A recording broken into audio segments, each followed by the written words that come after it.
Good morning, and welcome to Southminster Presbyterian Church. I'm Don Ludwig, the interim pastor here. And on this first Sunday in May, I would like to give a special shout out to our women who on this very weekend have had a women's retreat for about 1,000,000 years, and it's always been a special time for them. And I do hope that you're finding community in other ways this year. Change alone is unchanging. That is wisdom from the ancient Greek philosopher Heraclitus. We know that change is inevitable in our personal lives and in our world.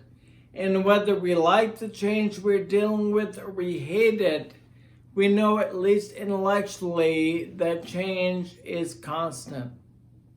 We are advocates for change. We yearn for transformation toward justice, toward all. And yet, we also want change to be predictable, knowable, and controllable. We desire change, but we also want to be in control. We want both. And we envision a model of the universe that welcomes the new, the different, the creative, yet is not strange and does not make us feel uncomfortable. It has been quite a year of change for me. I cannot recall any other year having so much drama and crisis and change. As the school year began in September, I once again decided to volunteer for my son's 8th grade outdoor school camp, which was to occur in late October. To be truly honest here, I was not looking forward to that experience. In fact, I was dreading it. And for good reason. 2 years ago, I volunteered for Tony's 6th grade outdoor school with OMSI, and I like to refer to it to this day as an outdoor school from hell. And I'm not kidding. I've worked with kids for over 30 years now, and this group of 6th graders were the absolute worst I've ever been with. One kid was even sent home urinating on the bus in front of other children. The foul language and disrespect for adults was off the charts. No one followed the rules. 2 more kids were eventually sent home and subsequently suspended. In fact, the OMSI leaders said that they had never seen something like this before. And without saying so many words, their faces gave it away. These kids were the worst they had ever seen. I almost pulled Tony from Raleigh Hills School because of that experience.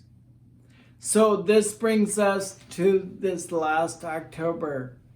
They were having trouble finding adults once again for this outdoor school. I wonder why. And so I volunteered for Hell Week once again. This time I knew almost all the 60 kids because they become friends with Tony, and about 20 of them have been over to our house for one reason or another.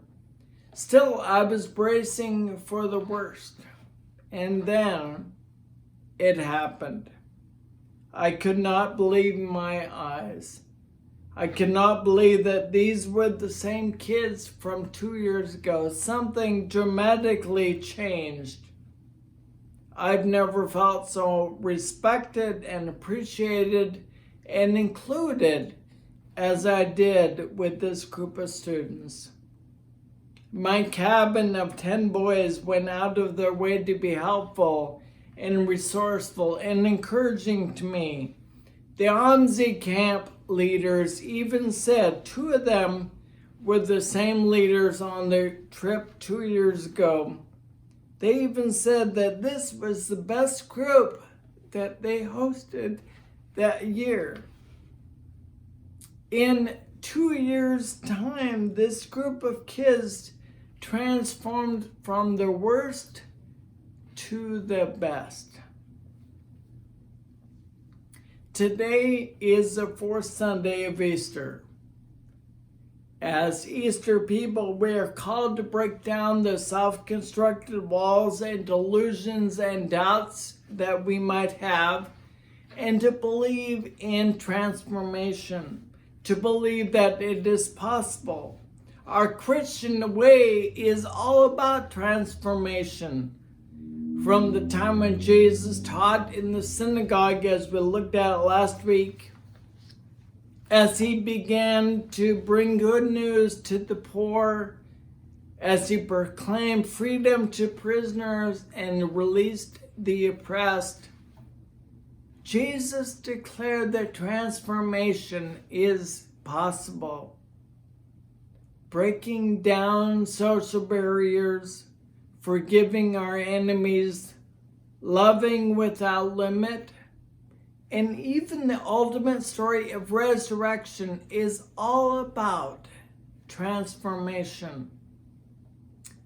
And so we have this peculiar story today about a woman who found Jesus in the midst of a crowd of people, believing that his touch would bring healing and transformation. And it does. Jesus finds her and says, "Daughter, your faith has made you healed. Go in peace and be freed of your suffering." We don't know the cause of her physical bleeding, but we do know what it means to bleed and to yearn for wholeness. We do know that the suffering found in grief and in loneliness, the suffering found in despair. We do know the deep sadness of a world filled with injustice and violence and oppression on every side. And like the woman, we seek a change. We seek transformation for ourselves and for the world. In his book, The Heart of Christianity, Marcus Borg writes, "The Christian life is both relational and transformational." According to Borg, there are really two types of transformation in our lives, in our church, and in our world. He posits that one of them is personal and spiritual, while the other is communal and social and political. So let's take just a couple moments this morning to look at each of them and perhaps think about how they might apply to our lives. This last year of constant change and uncertainties and deep soul searching in my life have taught me a lot about myself. Namely, that the transformation I seek begins with me, just like it did for the woman. It was not some miraculous power of Jesus that healed her. It was her faith in the touch of Jesus. It was her deep longing and belief that healing was in fact possible. It was her steadfastness and patience and commitment to fight through the crowd to find Jesus, to discover God, to risk everything she had in order to become transformed into something new.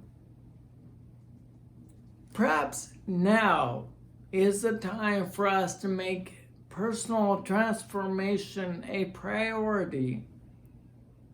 Perhaps now is the time to make a change in your life. Perhaps you need to let go of some grudge against another person. Or perhaps you're harboring feelings for some mistake that you made in your life. Or perhaps you simply need to expand your horizons and adopt a new spiritual practice. Or maybe you simply need to go outside of your comfort zone and talk to somebody new or do something you've never done. Where do you need a touch of transformation in your life? In what ways are you embracing the change that is all around you? On one of the hikes at Tony's outdoor school camp in October, I had a conversation with one boy named Johnny. Now, Johnny was a hellion 2 years ago, but now he is the sweetest kid that you will ever find. I asked him what made the change in his life from 2 years ago to now. He said, well, to be honest, my teachers and people like you, Mr. Ludwig. He continued, after what happened 2 years ago, I would have expected you to never volunteer again. But you never gave up on us. You came back. You've always been patient and kind no matter what. One touch, many touches, transformed this whole kid's life forever. Where do you need a transformation in your life? Now, as progressive Christians, we also seek communal and social and political transformation. I not only know all of Tony's classmates by their first names, he has about 60 kids that are in the 8th grade at Raleigh Hills. I also know all of his teachers, all of them that work in the middle school. How could a group of 60 students be transformed from the worst kids to the best kids in just 2 years? Well, part of the answer, I'm convinced, includes the teachers and staff who made these kids their priority. I've been impressed with how committed they are to each and every one to provide a unique touch for every kid and meet them where they have need. I've also been impressed on how they've developed structures and systems that were inclusive and far-reaching. Our world needs those kinds of inclusive practices.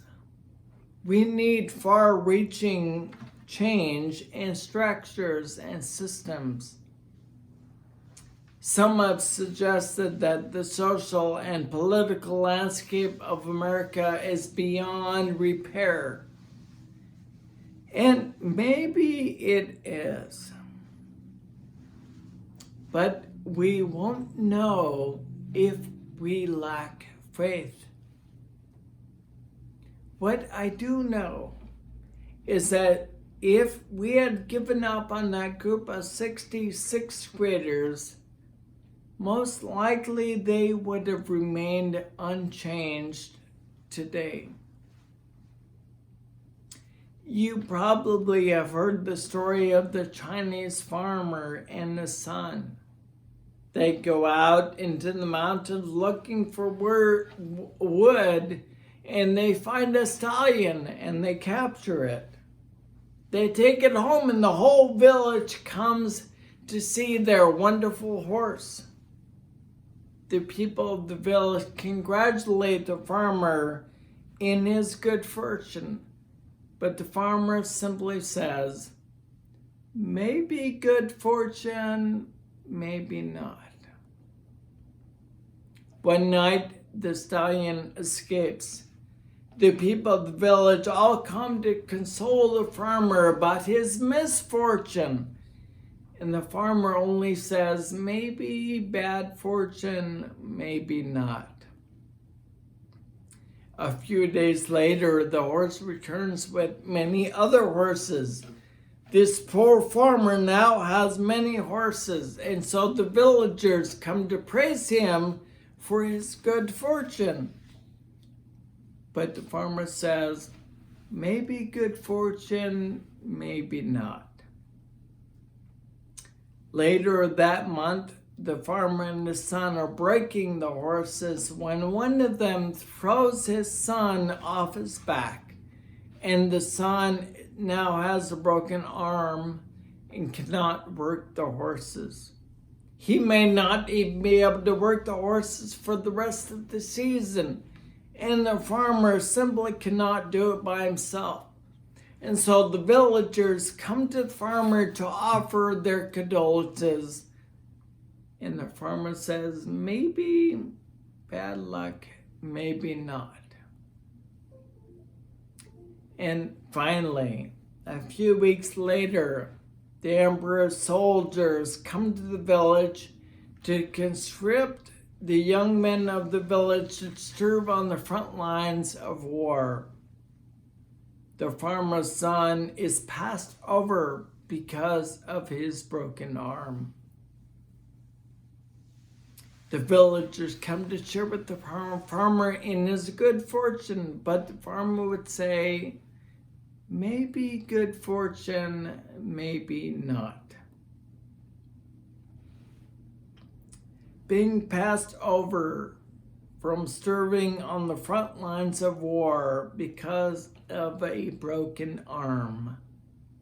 Maybe good fortune, maybe not. You see, we can always count on change in our lives and in our world, but we cannot always know whether it will be good fortune or whether it will be bad fortune. We don't always know if the transformation will be positive or negative.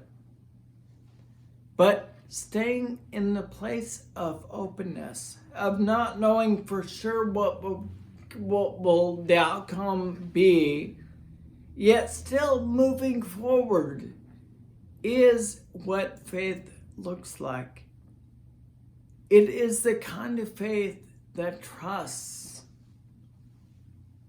Some of us can look back on a given situation with time and perspective. We can see how that situation looks very differently now than it did when we were first sorting things out. Faith moves forward in trust. We are living in times that can feel particularly unsettled. It seems like every day has some challenge that surfaces, and we are left wanting to sort out the truth from lie, the hype from reality. And sometimes we find ourselves lost. It may not be clear on how we should proceed forward. And in these times, it can be easy for us to respond with cynicism and despair, or to simply withdraw.